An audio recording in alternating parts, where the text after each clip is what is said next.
Good morning sa inyong tanan mga ma'am sir.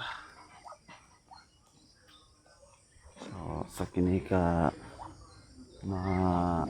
maanindot nga kabuntagon mga ma'am sir kay nakamata pa ta mga ma'am sir.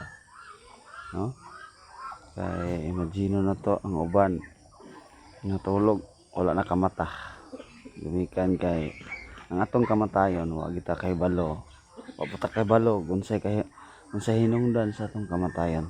Mo nang ang ako lang pagdasig diya nga reporta matulog magabi ampo kita daan dan pagmata na to pagkabuntag atong itugyan isalig ang tanan diya sa atong buhi na Dios kana nga adlaw tungod kay ang Ginoo ra ginasayod sa tuang laraw karon nga adlaw mo na nga ikaw diya ayaw pagsalig sa imong kaugalingon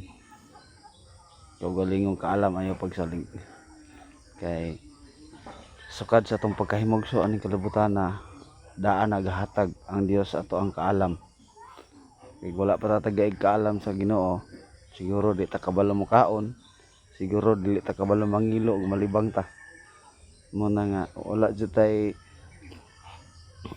lagi tay rason nga dili ta mo ampo di sa atong buhi na Dios no tungod kay ang tanang kahibulong butang gipasinati sa mga tao aning kalibutan mo na nga yan lang ang akong mga pagdasig diya kaninyong tanan mga ma'am sir. God bless ang tanan. Bye bye. Yun.